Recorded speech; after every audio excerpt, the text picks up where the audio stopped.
BA first year political science first paper foundation of political science के students, unit 4 में आज का हमारा टॉपिक है नियंत्रण एवं संतुलन सिद्धांत, theory of checks and balance.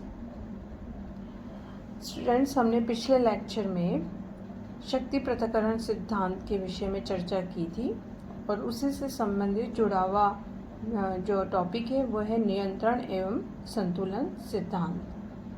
शक्तियों का पूर्ण रूप से पृथक्करण न तो संभव है न वांछनीय है, ये हमने शक्ति पृथक्करण की आलोचना करते वक्त स्पष्ट किया था।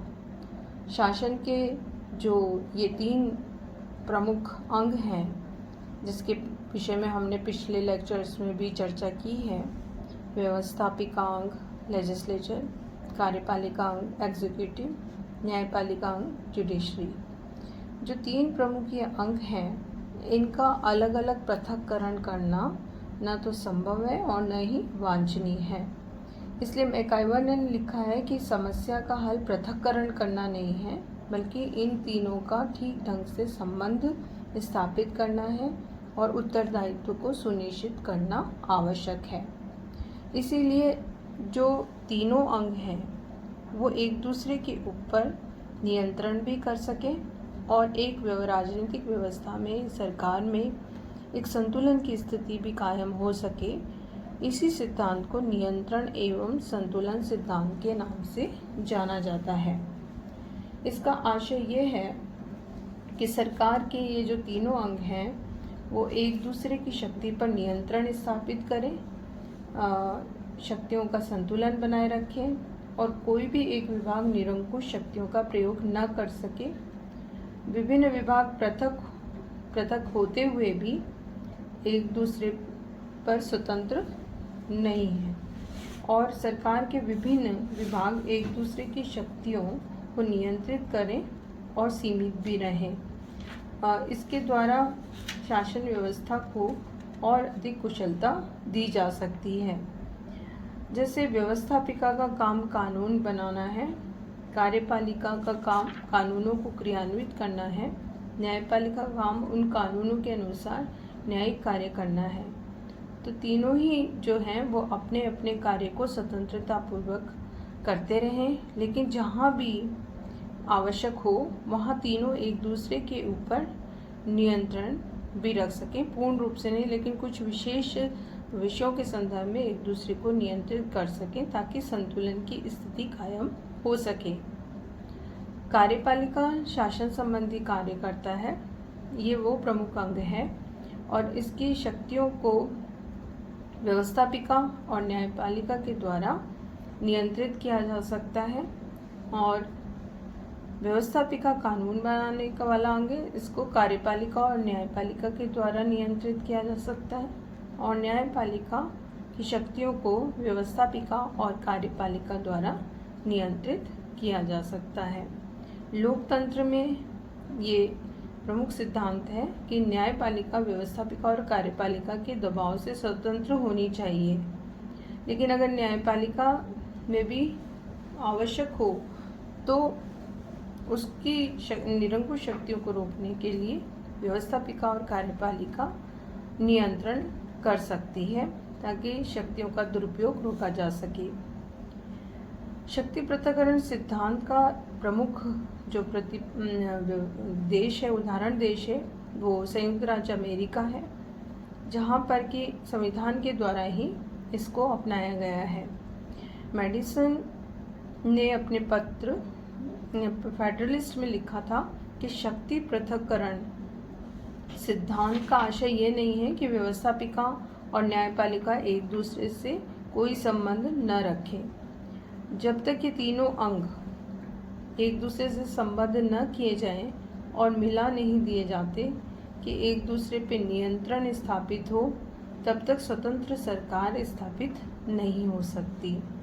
इसीलिए वहाँ के संविधान निर्माताओं ने शक्ति पृथक्करण सिद्धांत अपनाया और साथ साथ नियंत्रण और संतुलन सिद्धांत को भी संविधान में जगह दी ताकि नियंत्रण और संतुलन का एक सही संतुलन एक सही व्यवस्था वहाँ स्थापित हो सके। इसीलिए अमेरिका में जो वहाँ की व्यवस्थापिका है वो कार्यपालिका और न्यायपालिका के ऊपर नियंत्रण करती है। वहाँ पर कार्यपालिका व्यवस्थापिका और न्यायपालिका पर नियंत्रण करती है और न्यायपालिका व्यवस्थापिका और कार्यपालिका पर कुछ सीमा तक नियंत्रण करती है। इस तरह का कई उदाहरण हम देख सकते हैं कि वहाँ पर शासन के जो तीनों अंग हैं वो कुछ विशेष विषयों के संदर्भ में एक दूसरे के ऊपर नियंत्रण रख सकते हैं। वहाँ की जो व्यवस्थापिका है अमेरिका की, उसको कांग्रेस कहा जाता है और इसकी शक्ति पर वहाँ पर जो वहाँ की कार्यपालिका है राष्ट्रपति और सर्वोच्च न्यायपालिका नियंत्रण कर सकती है, क्योंकि अगर वहाँ की व्यवस्थापिका ने कोई कानून बनाया है तो राष्ट्रपति जो वहाँ की कार्यपालिका है वो विलंबकारी निषेधाधिकार और जेबी निषेधाधिकार के द्वारा उसको रोक सकता है। राष्ट्रपति कांग्रेस को संदेश भेज सकता है, अपील कर सकता है और इस तरह से वो कानून निर्माण के कार्य को प्रभावित कर सकता है। न्यायपालिका भी व्यवस्थापिका के बनाए गए कानूनों की समीक्षा कर सकती है। यदि वो कानून संविधान विरुद्ध है तो उनको असंवैधानिक घोषित कर सकती है।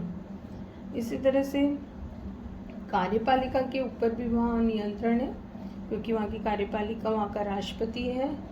तो अमेरिका में अगर प्रशासनिक कार्य में राष्ट्रपति मनमानी करने लगे तो व्यवस्थापिका के द्वारा उसकी शक्ति पर अंकुश लगाया जा सकता है। यदि राष्ट्रपति किसी देश के साथ संधि समझौता करता है, युद्ध की घोषणा करता है, तो उसको पहले व्यवस्थापिका से अनुमति या स्वीकृति लेना आवश्यक होता है। जो व्यवस्थापिका का उच्च सदन है सीनेट, उसका 2/3 मेजॉरिटी होनी आवश्यक होती है यदि राष्ट्रपति किसी देश के साथ संधि या समझौता करने जा रहा है तो उससे पूर्व। इसी तरह न्यायपालिका राष्ट्रपति के ऊपर जो है नियंत्रण कर सकती है और वो राष्ट्रपति के किए गए कार्यों का सर्वे कर सकती है और वो संविधान के विरुद्ध यदि कार्य हैं तो उनको असंवैधानिक घोषित कर सकती है। तीसरा जो न्यायपालिका अंग है अमेरिका में, व्यवस्थापिका और न्यायपालिका है वो व्यवस्थापिका और कार्यपालिका न्यायपालिका के ऊपर नियंत्रण कर सकती है। कांग्रेस या वहाँ की व्यवस्थापिका के द्वारा न्यायाधीशों की कितनी संख्या होगी, उनका वेतन क्या होगा, ये निश्चित किया जा सकता है। इसी तरह से राष्ट्रपति की सहमति यानी वहाँ की कार्यपालिका की सहमति के द्वारा ही न्यायाधीशों की नियुक्ति की जाती है। तो ये कुछ उदाहरण है जिसके द्वारा हम अमेरिकी व्यवस्था को, जिसका उदाहरण प्रमुख रूप से उदाहरण देश संयुक्त राज्य अमेरिका है, जहाँ अध्यक्षात्मक शासन प्रणाली है, लोकतंत्र का अध्यक्षात्मक रूप है। उसकी प्रमुख विशेषता शक्ति पृथक्करण है, लेकिन इसके साथ साथ अमेरिका में नियंत्रण और संतुलन को अपनाया गया है। इन आधारों पर हम स्पष्ट कर सकते हैं कि किस तरह से सरकार के तीनों अंग एक दूसरे पर नियंत्रण करते हैं और इन प्रमुख विषयों के संदर्भ में पूर्ण रूप से नियंत्रण नहीं है, लेकिन कुछ प्रमुख विषयों को लेकर एक दूसरे पर नियंत्रण देखा जा सकता है, जिससे कि नियंत्रण की स्थिति भी रहती है और सरकार में संतुलन बना रहता है कि कोई भी सरकार का अंग निरंकुश नहीं हो पाता और वो अपनी सीमाओं में रहते हुए अपनी शक्तियों का प्रयोग करता है। इस सिद्धांत के संदर्भ में मैकाइवर ने भी लिखा है कि समस्या का हल शक्ति पृथक्करण नहीं है, बल्कि तीनों में संबंध स्थापित करना है।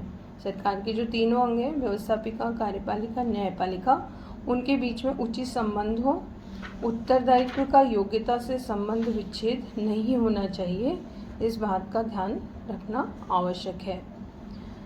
इस तरह के उदाहरण भारत में भी देखे जा सकते हैं, लेकिन जो एक विधिवत रूप अमेरिका में है वो हम इसका प्रमुख उदाहरण अमेरिकी संविधान या राजनीतिक व्यवस्था में देख सकते हैं। मेडिसन ने फेडरलिस्ट में उल्लेख किया है इस तरह की व्यवस्था का। ऐसी तरह अलेक्जेंडर हैमिल्टन और बॉयल ने भी इस नियंत्रण और संतुलन सिद्धांत का उल्लेख किया है और इसको स्पष्ट किया है। अलेक्जेंडर हैमिल्टन ने शक्ति की प्रतिद्वंदी शक्ति के रूप में इसे स्पष्ट किया है और बॉयल ने इसे नियंत्रण और संतुलन की व्यवस्था को सोच समझकर की गई व्यवस्था कहा है, जिससे शासन की कोई शाखा अनियंत्रित न हो सके। इस सिद्धांत को हम उदाहरण रूप में देख सकते हैं विभिन्न देशों में, खासतौर पर अमेरिका में, पर इसकी विभिन्न आधारों पर आलोचना भी की गई है। जैसे ये कि अगर ये सिद्धांत अपनाया जाता है तो इसके द्वारा किसी एक अंग को पूरे शासन के लिए उत्तरदायी ठहराया नहीं जा सकेगा और कई बार सरकार के अंगों के बीच में पारस्परिक विरोध की स्थिति भी पैदा हो सकती है। इसके साथ ही वर्तमान स्थिति ये है कि धीरे धीरे इस सिद्धांत का प्रभाव कम भी होता जा रहा है। नियंत्रण और संतुलन की जगह अब राजनीतिक व्यवस्था में कार्यपालिका का प्रभाव ही अधिक बढ़ता जा रहा है। कार्यपालिका की शक्तियों का केंद्रीकरण भी हो रहा है। अमेरिका में भी यदि हम देखें तो उसके हाथ में अत्यधिक शक्तियां हैं, क्योंकि जो देश के विशिष्ट विषय होते हैं जैसे विदेश संबंधी, रक्षा संबंधी, उसमें जो अंतिम निर्णायक भूमिका है वो कार्यपालिका की होती है, तो उसके बाद शक्तियों का केंद्रीकरण भी बढ़ता जा रहा है और इसकी वजह से जो ये नियंत्रण संतुलन सिद्धांत है वो धीरे धीरे इसका प्रभाव कम होता जा रहा है। अध्यक्षीय शासन में तो ये स्थिति है ही। संसदीय प्रणाली में अगर हम देखें तो वहाँ दो स्थितियाँ हो सकती हैं। व्यवस्थापिका के लोकप्रिय सदन में एक राजनीतिक दल को स्पष्ट और पर्याप्त बहुमत है और एक ही राजनीतिक दल की सरकार है, तो वह शक्तियों का केंद्रीकरण होने की संभावना बढ़ जाती है और शक्ति पृथक्करण सिद्धांत कमज़ोर हो जाता है। लेकिन यदि मिलीजुली सरकार की स्थिति है तो वहाँ पर नियंत्रण और संतुलन बढ़ जाता है। इसी तरह से अगर अध्यक्षात्मक प्रकार में देखें जैसे अमेरिका में, तो वहाँ भी हम देख सकते हैं कि राष्ट्रपति यदि किसी दल का है और अन्य दल का अगर व्यवस्थापिका में बहुमत है तो भी वहाँ के राष्ट्रपति को जो प्रमुख कार्य हैं जैसे संधि, समझौता, युद्ध की घोषणा, संकट काल, उसमें व्यवस्थापिका से जो अनुमति लेनी होती है उसमें समस्या पैदा हो सकती है। लेकिन यदि सीनेट में और राष्ट्रपति सेम ही दल के हैं तो ये समस्या नहीं आती। तो अगर इस तरह की स्थितियां हैं तो इन दोनों ही प्रकार की स्थितियों में डिपेंड करता है कि नियंत्रण और संतुलन की स्थिति क्या रहेगी। और धीरे धीरे वर्तमान समय में अब ये नियंत्रण और संतुलन सिद्धांत अप्रभावी भी होता जा रहा है, क्योंकि शक्तियों का केंद्रीकरण सरकार के कार्यपालिका अंग में अधिक सिमटता जा रहा है।